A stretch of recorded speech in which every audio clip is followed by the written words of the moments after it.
Let God's grace cover your weakness and carry you through your struggle, ladies and gentlemen. Sometimes life will break you in ways you didn't see coming. It'll hit you where you thought you were strong, and it'll expose the parts of you you thought were healed. You'll find yourself standing in the middle of a storm, trying to hold it together, while everything inside you is whispering, I can't do this. But it's in that very place, right there in your weakness, that God's grace shows up the loudest, because grace doesn't wait for you to get it right. Grace doesn't need you to be perfect. Grace says, I see you trembling, I see you doubting, but I'm still here to cover you. Ladies and gentlemen, when I tell you that God's grace is strongest where our weakness is most visible, I'm not talking about something I read in a book or heard in a sermon. I'm talking about what life teaches you when you've been through something, when you've been broken down to the point where you can't pretend to be okay anymore. When you've tried everything you know how to do and still it wasn't enough. That's when grace steps in. Grace shows up when the mask falls off. It shows up when your strength gives out. It shows up when all the things you used to rely on stop working. Because God never needed your strength to show his power. He just needed your surrender. There's something about weakness that we don't like to admit. We're taught to hide it, to cover it, to act like we're good even when we're not. We put on smiles while our hearts are bleeding. We post pictures that look perfect while our souls are exhausted. But weakness isn't something to be ashamed of. It's an invitation. It's the moment when God gets the opportunity to reveal himself through you. See, if you could handle everything on your own, you wouldn't need grace. But the fact that you can't, the fact that you sometimes break, cry, and fall apart, that's what makes room for God to move in ways you never could have imagined. When life exposes your weakness, it's not to humiliate you, it's to humble you. Because when you finally reach that point where you have nothing left to prove, that's where God starts to prove himself. You stop striving and start receiving. You stop fighting to be strong and start learning to rest in his strength. And that's when you realize that grace is not a one-time thing. It's not just what saved you, it's what's keeping you right now. Every breath you take, every tear that dries, every time you get back up after falling again, that's grace doing what your strength couldn't do. We live in a world that glorifies perfection, that celebrates strength, that teaches us to perform. But God isn't impressed by performance. He's drawn to honesty. He's drawn to hearts that say, Lord, I can't do this by myself. He's drawn to people who stop pretending to be invincible and admit, I'm weak, but I'm willing. That's the place where miracles begin. That's where transformation takes root, because grace doesn't grow in the soil of pride. It grows in the soil of surrender. Sometimes God will let you fail at something you thought you were good at, not because he wants to punish you, but because he wants to free you. He wants to show you that your worth was never in your ability. It was always in his love. He wants you to stop relying on your own strength and start depending on his. You see, grace is not an excuse to stay weak. It's the power to overcome in spite of weakness. Grace empowers you to stand when you should have fallen, to believe when everything looks impossible, to love when you've been hurt too many times. There are seasons in your life where you'll feel stripped down, where God will take away the things that used to make you feel secure. Maybe it's a relationship, a job, an opportunity, or even your health. And in those moments, you'll start to see parts of yourself that are fragile, unhealed, and human. But that's exactly where grace wants to meet you. God doesn't pour his strength into prideful hearts. He pours it into the ones that are open, empty, and desperate. Because when you are weak, that's when you finally make room for him to be strong through you. You may think weakness is the end of your story, but to God, it's just the beginning of his. Because his strength isn't displayed in the perfect, it's displayed in the broken. Think about all the people in Scripture who God used in their weakness. Moses stuttered, but God gave him a voice. Gideon was afraid, but God made him a warrior. David was flawed, but God called him a man after his own heart. Paul had a thorn in his flesh, but God said, my grace is sufficient for you. Every single one of them had something that made them feel less than enough. And yet that's exactly where God showed himself strong.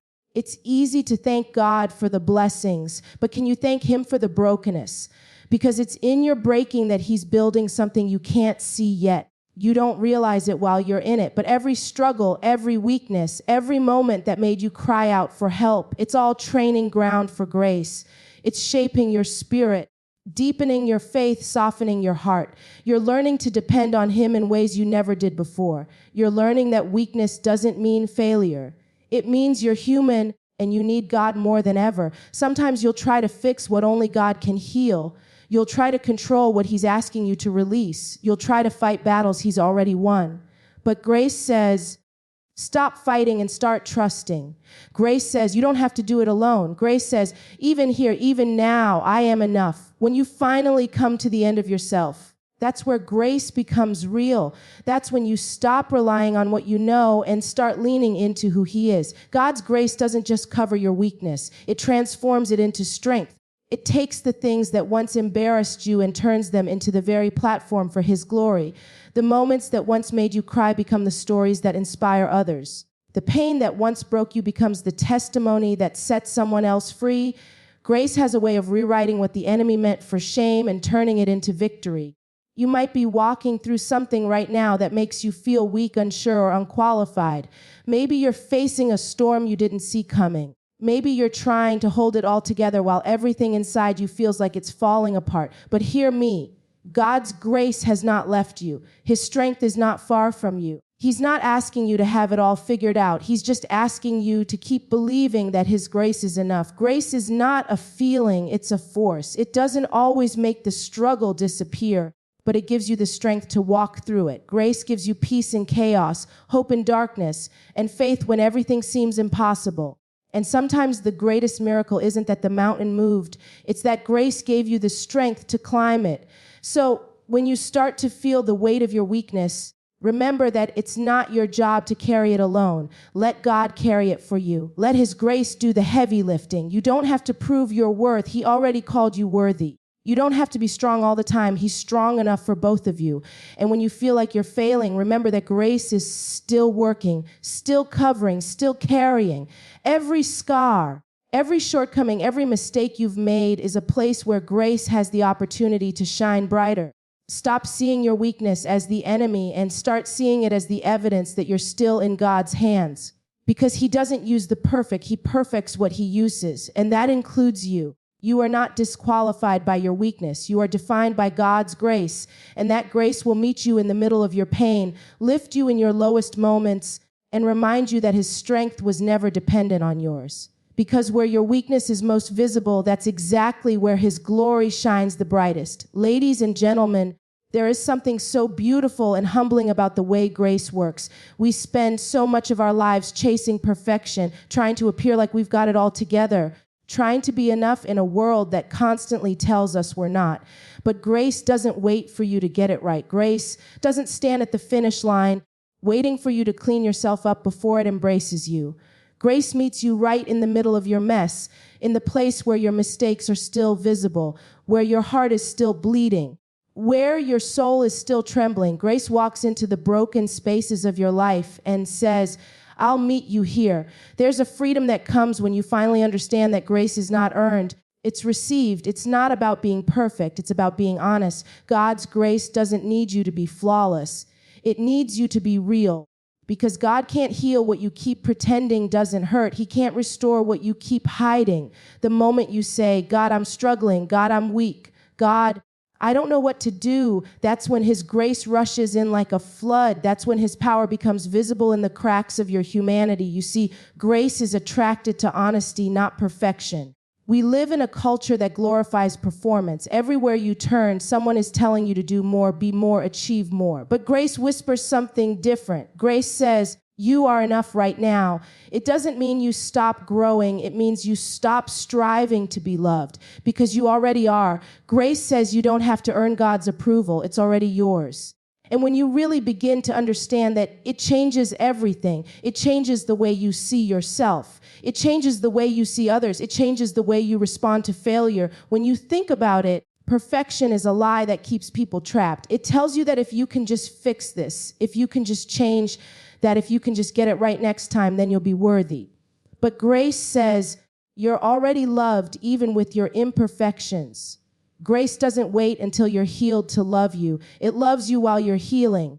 It doesn't wait until you're strong to show up. It shows up in the moments you feel weakest, because that's what makes grace so divine. It doesn't operate the way we do. We love conditionally. We forgive with limits. We give when we feel it's deserved, but God's grace goes beyond all that. It loves when it doesn't make sense. It covers when we least deserve it. It redeems when everything seems lost. Sometimes we think God only wants the polished version of us, the smiling face, the composed prayer, the confident faith. But God says, I want the real you, the one who cries at night, the one who's scared, the one who doubts, the one who doesn't always get it right. That's who grace is looking for. Because grace doesn't see you through the lens of your failure, it sees you through the lens of your potential. Grace sees who you can still become even after what you've done. There are moments in life when you'll look at yourself and think, I'm too far gone. I've messed up too much. God can't use me after this. But that's the lie of shame. Grace silences that voice. Grace says, you're never too far gone for me. Grace specializes in taking what's broken and making it beautiful again. It specializes in taking what looks hopeless and breathing new life into it. That's what grace does. It restores what you thought was beyond repair. Think about the people God chose in Scripture. He didn't choose the ones who had it all together. He didn't choose the flawless, the powerful, or the perfect. He chose the ones who were broken. He chose the ones who made mistakes. He chose the ones who doubted, the ones who ran, the ones who fell short, and he covered them with grace. Because grace isn't about deserving. It's about destiny. It's not about what you've done wrong. It's about what God still wants to do right through you. You might be carrying something right now, a failure, a regret, a secret that makes you feel unworthy of grace. Maybe you think you have to fix it first before you come to God. But grace doesn't ask you to fix yourself. Grace asks you to come as you are. Because the truth is, if you could fix yourself, you wouldn't need God. It's in your imperfection that his perfection shines brightest. It's in your weakness that his strength becomes undeniable. Sometimes grace shows up quietly. It's the peace that comes after you've cried all night. It's the courage to get out of bed when your heart still hurts. It's the voice that whispers, keep going, when everything in you says to quit. That's grace. It's not always loud. It's not always dramatic. Sometimes it's as simple as the fact that you're still here, still breathing, still trying. That's grace carrying you when you didn't even realize it. There will be seasons when life will try to convince you that you're not enough. When your mistakes will echo louder than your purpose.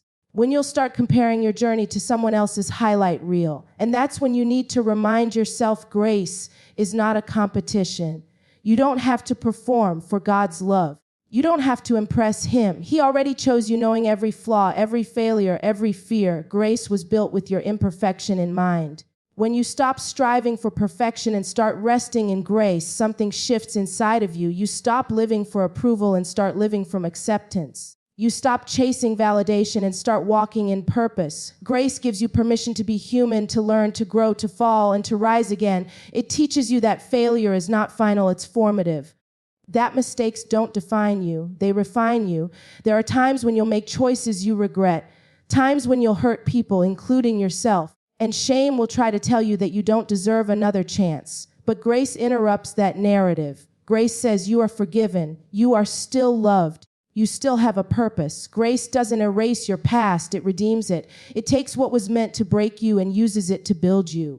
Maybe you've been running from grace. Maybe you've been hiding behind your pride, afraid to admit that you need help. But God's grace isn't running from you. It's running toward you. It's chasing you down even now, waiting for you to stop pretending to be perfect and start being honest. Because grace can't heal what you hide. The moment you let go and say, God, I need you, grace starts to work. Grace doesn't make you weak, it makes you real. It teaches you that strength isn't about never falling, it's about always getting back up. It's about knowing that even when you fall short, God's love never does. Grace holds you when guilt tries to crush you. It reminds you that you're not defined by what you did, but by what Jesus did for you. You are not disqualified because of your imperfection. You are qualified by grace. The very things you're ashamed of are the things God will use to show his glory. The same tears that fell in weakness will water the seeds of strength. The same mistakes that once made you hide will become the testimony that helps someone else find their way home. That's how grace works. It turns your pain into purpose and your flaws into fuel. So don't hide from grace. Let it meet you where you are.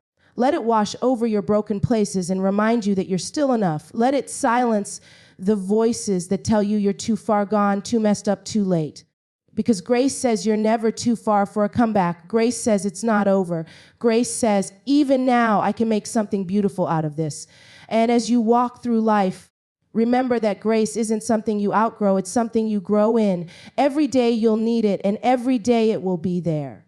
Not because you're perfect, but because God is. Grace doesn't wait for perfection. It meets you right where you are, covers you in love, and carries you forward even when you feel unworthy to move. ChatGPT said, ladies and gentlemen, there are moments in life when everything around you feels heavy, when you can't seem to catch your breath, when you're fighting battles no one else can see. It's in those moments when you start to wonder if you're ever going to make it out, if the pain will ever stop, if the struggle will ever ease.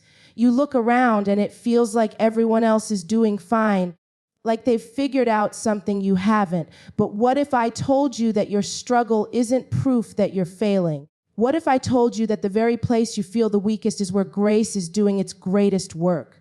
Because sometimes your struggle isn't there to destroy you. It's there to carry you into something new. It's the stage where God's grace begins to reveal its strength in your life. You see, we often think that struggle means something is wrong with us. We think that if we were stronger, smarter, or more faithful, we wouldn't be facing what we're facing. But the truth is, struggle is a part of every journey that leads to purpose. Every person who's ever done something great, who's ever discovered who they truly are, has had to walk through seasons of pain, confusion, and weakness. Because struggle doesn't define you. It refines you. It burns away what's temporary so what's eternal can rise from the ashes. And when you're in the middle of it, when your faith feels small and your heart feels weary, that's where grace comes in. Grace says, I'll carry you when you can't carry yourself. It's so easy to think God's favor looks like a life without trouble. But sometimes his greatest favor is allowing the struggle, because it's in the struggle that you discover who he really is. You don't learn to trust God when everything's easy. You learn to trust him when everything's falling apart. You learn to hear his voice when the noise of your fear is the loudest. You learn to depend on his strength when yours runs out. That's the beauty of grace. It doesn't erase your struggle. It gives it purpose. It turns the pain into preparation, the tears into testimony, the weight into wisdom. Maybe right now you're in a place where you feel like you're losing. You're doing everything you can, and it's still not enough. You pray and still feel the same pain. You show up, but your spirit feels tired. You smile, but inside you're breaking. That's the kind of moment where God whispers, I'm not asking you to be strong. I'm asking you to trust my strength, because his grace is not a reward for endurance. It's the very power that enables you to endure. Grace doesn't mean you won't struggle. It means the struggle won't win. It means that even when you feel like you're falling apart, there's something holding you together that you can't see. It's the quiet strength that helps you get out of bed when you don't have the energy. It's the peace that shows up in the middle of your anxiety. It's the hope that rises out of heartbreak. Grace doesn't need you to be perfect. It just needs you to stay open, to keep believing that even here, even now, God is still working on your behalf. There's a reason God doesn't remove every obstacle right away. Sometimes the very thing you're praying for him to take away is the thing he's using to build your character. He's teaching you how to stand firm when you want to quit. He's teaching you how to pray deeper, how to listen closer, how to love stronger. He's shaping you for something bigger than what you can see. Because grace doesn't always rescue you out of the fire. Sometimes it keeps you while you're in it. It keeps you from burning up. It keeps you from breaking down. It keeps you from giving up when everything in you wants to. There's power in realizing that your struggle is not wasted. Every tear you've cried, every sleepless night, every disappointment, it's all part of the story grace is writing through you. Because one day you'll look back and realize that the very thing you thought would destroy you actually developed you. The pain became the path, the weakness became the window where God's strength could shine through. That's what grace does. It turns your I can't into God can. Sometimes you have to lose control to find peace. Sometimes you have to let go of trying to fix everything and let grace do what your strength never could. Because as long as you keep trying to carry it all yourself, you'll stay exhausted. But the moment you say, God, I can't carry this anymore, grace says, that's okay, I've got it. Grace steps in and lifts the weight off your shoulders. It doesn't mean the situation changes overnight, but it means you're no longer walking through it alone. Maybe you've been through a season where you felt abandoned, like God was silent, like your prayers bounced off the ceiling. But even in the silence, grace was there. Grace doesn't always speak loudly. It sometimes just holds you quietly. It shows up in ways you don't notice until later. Like when you thought you couldn't take another step, but somehow you did. When you thought your heart couldn't heal, but one day you laughed again. That was grace carrying you when you didn't even realize it. You see, the struggle doesn't prove that God left you. It proves that you're being stretched for something greater. You can't build strength without resistance. You can't grow roots without rain. You can't experience grace without a reason to need it. So instead of resenting the struggle, learn to recognize what it's revealing. It's showing you your capacity. It's showing you how to trust. It's showing you that even when you don't feel like enough, grace is still enough. There's something powerful that happens when you stop trying to escape the struggle and start allowing grace to carry you through it. You start to see that your weakness isn't your enemy. It's your doorway to encounter God in a deeper way. Because when you've reached your limit, when your strength has failed, that's where you truly experience his presence. That's where you learn that grace isn't just a concept, it's a covering, it's a shield, it's a lifeline. There will be people who look at your life and only see the struggle, but what they don't see is the strength it took for you to keep showing up. They don't see the nights you spent in prayer. They don't see the tears you wiped away before you faced the world. But grace saw it all. Grace was there every time you chose to keep believing when you had no reason to. Grace was there every time you showed kindness when your heart was breaking. Grace was there every time you forgave when you wanted revenge. That's the quiet work of grace. It grows strength in secret. You may not see it now, but this struggle is shaping you for something greater. It's equipping you for the people you're going to help, the lives you're going to touch, the faith you're going to inspire. You're not going through this just for you. Someone else is going to need the strength that's being built in you right now.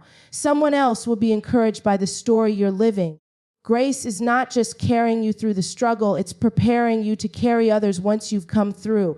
It's hard to understand it while you're still in it, but grace never wastes pain. It uses every broken piece, every setback, every moment of doubt, and weaves it into something meaningful. And one day you'll realize that what felt like punishment was really preparation. What felt like delay was really development. What felt like defeat was really God's way of reminding you that his power works best in weakness.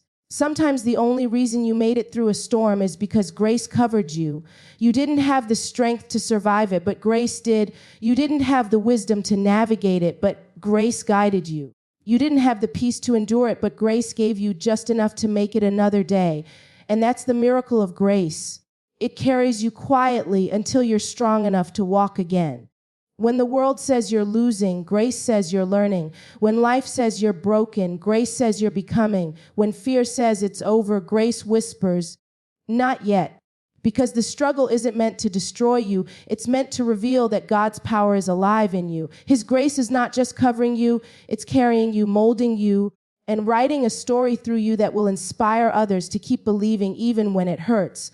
Ladies and gentlemen, there comes a time in life when you have to realize that your strength will run out. No matter how much you plan, how much you fight, how much you try to hold things together, there will come a point where your effort is no longer enough. You'll find yourself standing in a place where nothing seems to work the way it used to, where doors that once opened easily now seem locked tight, and the only thing left to do is surrender. And that's the moment where grace steps in, because surrender is not defeat when it's done in the hands of God. It's the beginning of freedom. Surrender invites grace to do what your strength never could.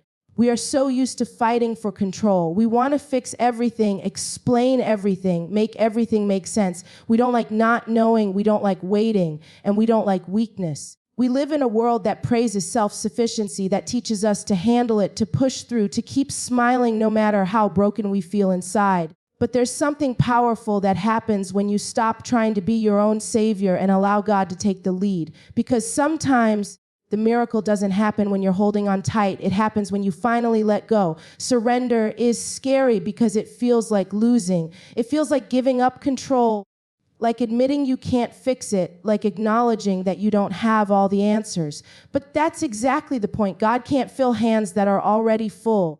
He can't heal what you're still trying to hide. He can't move in your life if you're still trying to control the direction. Sometimes you have to put it all down, your fear, your plan, your pride, your pain, and say, God, I trust you. That's when grace rushes in. Grace isn't just a soft whisper of love. It's a powerful force that moves mountains you can't move on your own. It opens doors that no amount of hustle could open. It gives you peace when logic says you should have lost your mind. But grace can only work fully in a surrendered heart. Because as long as you're trying to manage it, manipulate it, or make it happen on your own, you're blocking the flow of what God wants to release. There are some storms that aren't meant for you to fight. They're meant for you to rest in. Not rest as in do nothing, but rest as in trust completely. When the waves rise and the wind blows and the situation looks impossible, that's when surrender becomes your weapon. Because the battle doesn't belong to you. It belongs to God. And when you stop trying to fight it in your strength, grace starts fighting for you. We often confuse surrender with failure, but they're not the same. Failure is giving up because you've lost hope. Surrender is letting go because you found faith.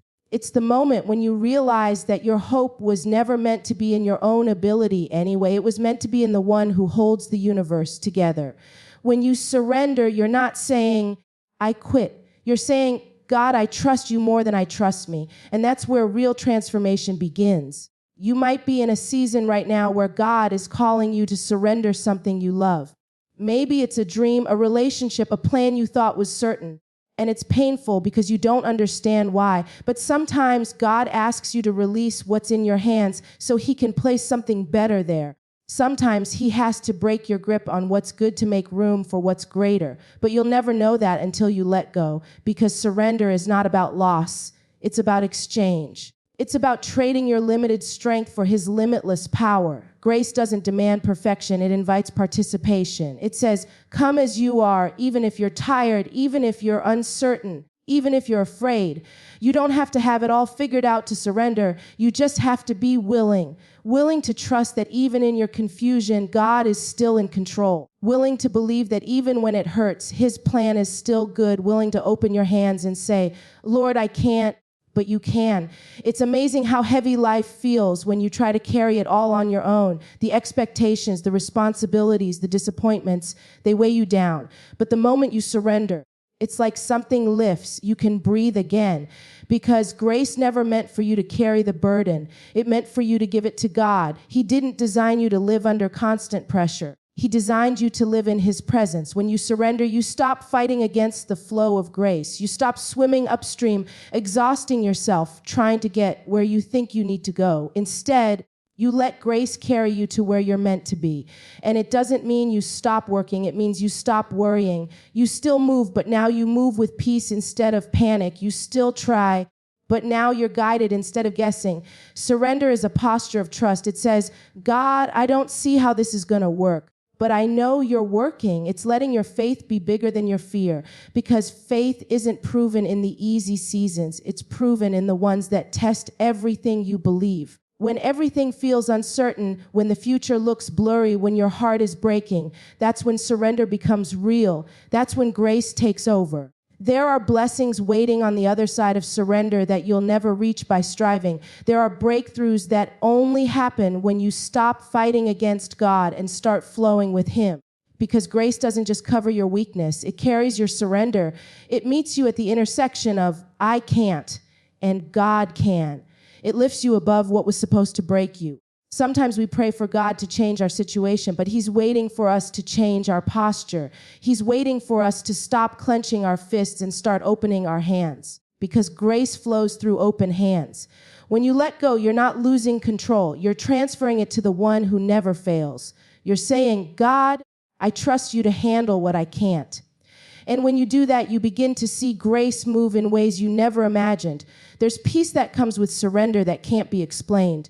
It's not that the storm disappears. It's that it stops controlling you. You begin to rest in the truth that God's grace is bigger than the battle. You start to understand that surrender doesn't make you weaker. It makes you wiser. It shifts your focus from what you can't do to what he can. And the beautiful thing about grace is that it never leaves you empty. Every time you surrender something, grace gives you something greater in return. You'll never truly know the strength of grace until you let it lead. As long as you're steering your own ship, you'll always wonder what it would have been like to fully trust God.